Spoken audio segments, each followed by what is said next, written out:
Thank you, Your Excellencies, ladies and gentlemen. I was asked when I was in Sydney last by one of the people in the audience, what are you going to do if you lose the election? I said, I have 14 grandchildren to look after. Your Excellency, the director and members of the Sharma Design Group, distinguished guests, ladies and gentlemen, Bula Vinaka, and a very good evening to you all. What a thrill it is to be here at the new Grand Pacific Hotel to launch another grand construction project that will link the old with the new and cement Suva's place as the most dynamic Pacific Island capital. We gather tonight in one of the jewels of Suva, a historic building dating back to 1914, but one that was allowed to tarnish and indeed was a rat-infested shell for much of the past 3 decades. It stood here during that period as a sad reminder that our capital and our country had stagnated. That, instead of moving forward confidently, Fiji was locked in a cycle of competing interests, of division, that had robbed us of the ability to think big. Well, I'm here to tell you that those days are over. And there's no better symbol of that than the GPH, now restored to its former glory and more, the pride of our capital and the pride of our nation. Across the park, over there from here, is another sign that our nation is on the move. The restoration of government buildings to house the new parliament that will be elected by the Fijian people in, of course, 7 days' time. On top of that building, the clock that had stopped for so long that no one can really remember when it did is now working again. And a British engineer is up in the tower fixing the chimes that some of you will have already heard in the testing phase, ringing out over Suva again for the first time in a generation. This is another hugely symbolic development, because that clock from the 1930s was also a sign that our nation's development had stopped in its tracks. And now it is going again, recording the passing hours as we finally transform ourselves into the capital we have always wanted to be, the nation we've always wanted to be, the way the world should be. Tonight, I'm delighted to be with you as we conjure up another vision, a building in the heart of Suva that will be the tallest in Fiji and the tallest in the South Pacific. On the corner of Foster and Pratt Street, the Sharma Design Group, through their subsidiary Frontier Investments, plans to erect a structure 33 stories high. I'm told that this complex will house a hotel, apartments, and a spa. And I'm sure that it will meet all the required building and regulatory approvals, and of course, become a landmark. The Sharma Group tells me that 350 new jobs will be created in the construction phase, and at least 150 when the building is completed. So this is not only a project to capture the imagination, but create employment and boost the wider economy. This project is a vote of confidence in Fiji by Fijians, and a testament to the general confidence that my government has instilled in the business community with our reform program over the past 8 years. Ladies and gentlemen, our economy grew by 4.6% in 2013, and we are expecting a similar performance this year. It is only the third most sustained period of economic growth in Fiji's history, and a remarkable achievement under the circumstances. It eclipses that of our bigger neighbors, and has only been made possible by the growth-friendly and investor-friendly policy settings of my government. It is vitally important that these policy settings continue. Of course, my government and my party that came out of this government is the only political party contesting this election that has anything like a credible economic policy.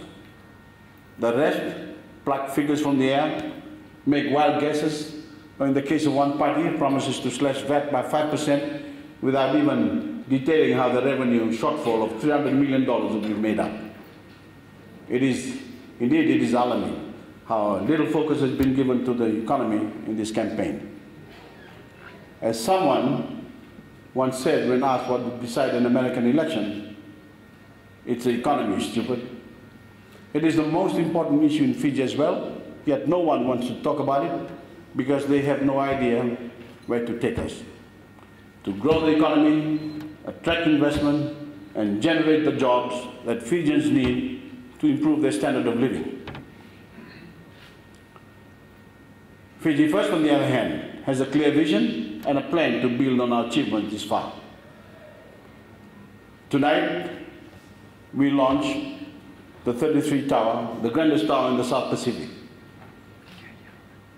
Behind you, ladies and gentlemen, is another of Jay's baby, a $240 million complex in Nandi, and we hope to launch it in 6 months' time.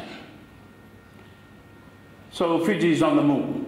We are reaping the benefits of having reset the national campus, and our future prospects are limited only by our imaginations.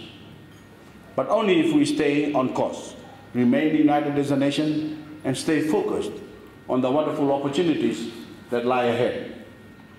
Your Excellency, ladies and gentlemen, with a week to the election, it is decision time.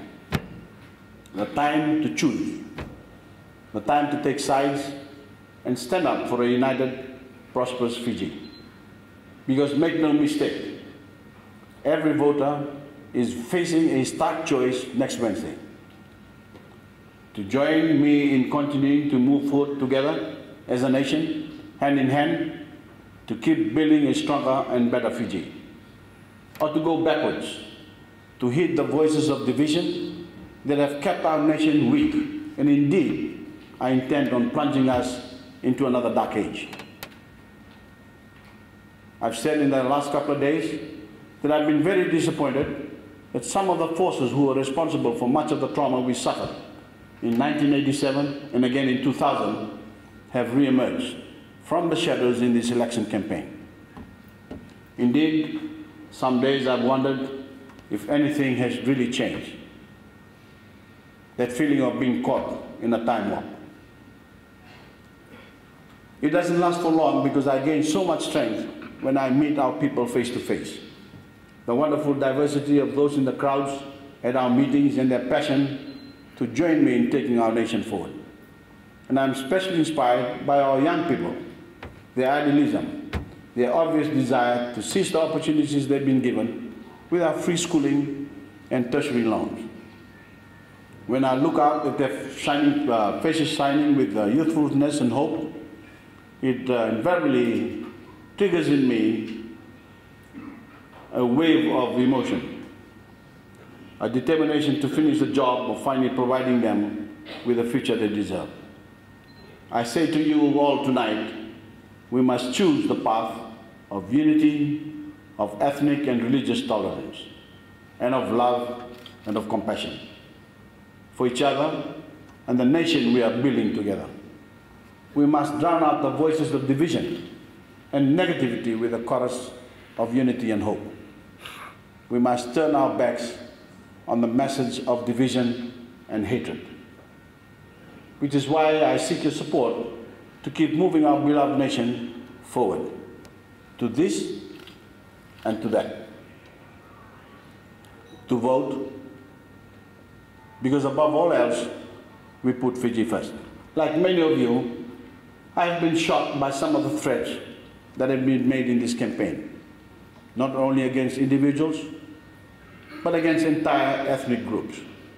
It is simply not acceptable for any Fijian to threaten to kill another Fijian because of what he or she may have said in the way of a political opinion. And yet, that is what is happening on certain blogs and on Facebook.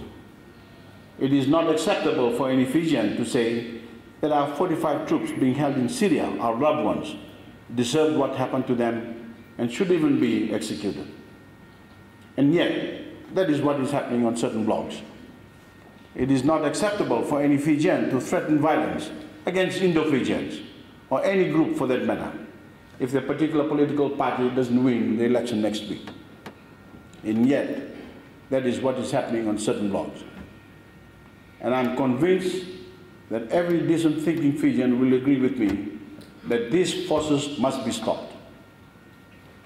Let me make this quite clear to the nation, so there is no doubt in the minds of everyone. The commander of the RFMF and the police commissioner agree with me that the full brunt of the law and the security forces will descend on any person or persons who cause trouble, who may try to stir up trouble before, during, and after the election process and the election period. To all Fijians, irrespective of their background, I say, you will be safe now and into the future. So do not be concerned about the threats that are being made by these troublemakers, however upsetting they may be. I promise that every Fijian living under my government will be able to go about their daily lives in peace and sleep soundly in their beds at night, no matter who they are or where they come from.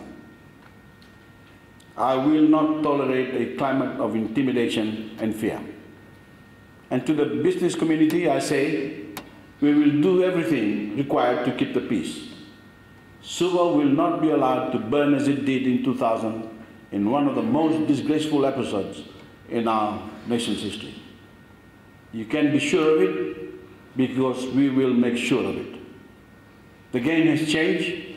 Under my government, Fiji has moved on, a nation of equal opportunity and fairness, and of course justice for all.